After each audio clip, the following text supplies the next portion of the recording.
Apabila ada yang mengaku bertemu dengan Kristus, jangan kau percaya, itu bukan aku. Yang percaya non-Yahudi, Yahudi tidak percaya. Begitu Pak Pendeta. Silakan. Oke, jadi lagi-lagi saya selalu mengatakan perspektif ya. Karena abang membaca Alkitab berdasarkan perspektif. Begitu. Sehingga pengertian yang abang jelas itu keluar dari isi kitab itu sesungguhnya. Nah, Yesus berkata kedatangan dia seperti kilat. Itu pada hari kiamat, Bang.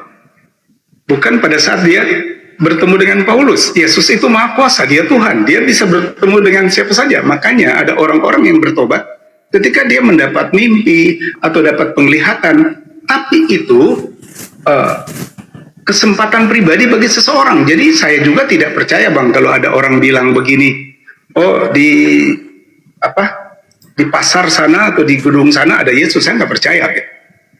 Tapi Yesus bisa menampakkan diri secara pribadi. Banyak orang-orang yang bertobat karena mereka berjumpa dengan Yesus secara pribadi.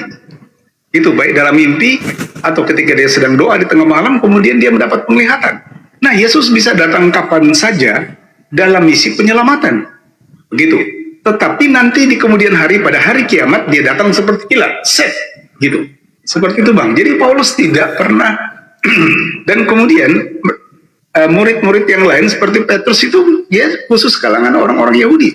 Nah, Tuhan memilih Paulus untuk bangsa non-Yahudi. Jadi kalau abang bilang tadi Paulus itu membawa virus, waduh, tapi nggak apa-apa, itu perspektif, kita tidak persoalkan. Karena selalu saat orang membaca Alkitab menggunakan perspektif yang lain, tidak menggunakan perspektif Kristen, maka dia akan mendapatkan pengertian yang bertolak belakang dari pengertian kitab itu sesungguhnya, Bang. Itu. Tapi tidak ada masalah bagi saya, setiap orang bisa menyampaikan, kecuali ya kalau saya tidak berani gitu. Tidak berani membaca Al-Quran dan kemudian menggunakan perspektif saya, lalu saya ngomong sana sini tentang ayat ini begini, ayat ini begini. Lihat tadi, saya hanya tanya tentang kata Nabi, aku pun tidak tahu. Waktu abang jelaskan, kan saya tidak bantah. Kemudian tentang orang Kristen sama orang Yahudi menjadi tebusan untuk orang Islam, saya juga tidak bantah. Karena sepintar-pintarnya saya tentang Quran, abang pasti lebih pintar, karena abang pemilik Quran. Itu sebabnya diskusinya seperti ini. Saya bertanya tentang keselamatan dan abang menjawabnya. Abang bertanya dan saya menjawabnya, tanpa membuat sebuah tuduhan atau semacam apa gitu. Tapi lagi-lagi saya katakan gak ada masalah. Bagi saya bahwa orang-orang yang membaca Alkitab yang benar-benar mendapatkan pemahaman hanya ketika dia memiliki Roh Kudus. Roh Kudus memimpin, kemudian dia memahami secara benar. Tetapi memang kitab suci itu kan unik sekali, Bang. Kitab suci itu tidak semuanya bisa dimahami dengan akal. Gitu.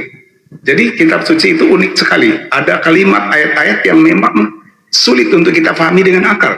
Kitanya, kalau bagi kita orang Kristen membaca Alkitab, berdoa minta hikmat dari Roh Kudus, sehingga saat kami membacanya, kami dapat mengerti sesuai dengan isi makna daripada ayat itu sendiri. Kira-kira begitu. Oke, baik, saudara saya banyak yang saya Bang, ada 12K ini, Bang. Iya.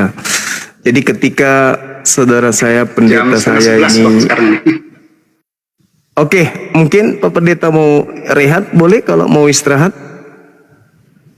Ya, nggak apa-apa Pak Pendeta kalau mau istirahat, karena tadi saya lihat ini. Iya, mungkin narasi terakhir lain kali sudah, lagi boleh. Iya betul, narasi terakhir jadi sudah begini, kita masuk ranah iman tadi. Closing statement ya. Iya, silakan. Oke, jadi mungkin kalau saya dulu closing statement ya. Biar adil.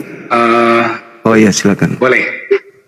Silakan. Karena saya yang mulai tadi. Oke, baik. Iya.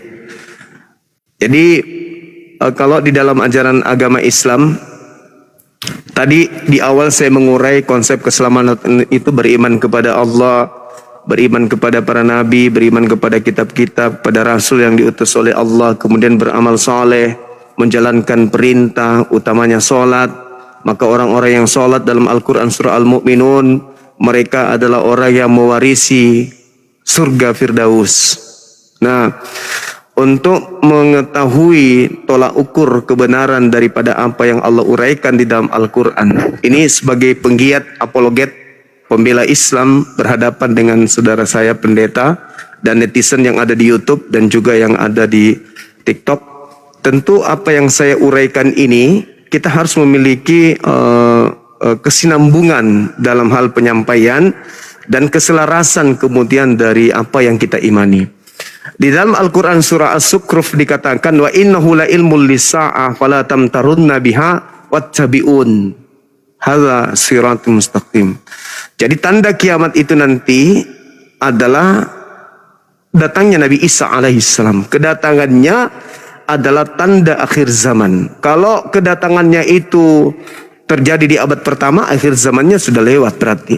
Kalau yang datang Nabi Isa asli yang datang pada abad kedua berarti terjadi pada saat abad kedua. Tapi kalau bukan Nabi Isa yang datang, maka tidak akan terjadi kiamat. Meskipun ada berjuta orang mengaku bertemu Nabi Isa, tapi ternyata tidak ada tanda kiamat di bawahnya, maka bukan Nabi Isa. Nah ini diuraikan lagi di dalam kitabnya saudara kita Yahudi, Kristen di dalam Matius 24 yang saya bacakan tadi. Ternyata tanda kiamat itu kedatangan sosok yang tadinya mau disalibkan ini menurut Al-Quran, ketika dia datang kedua kalinya itu membawa tanda hari kiamat.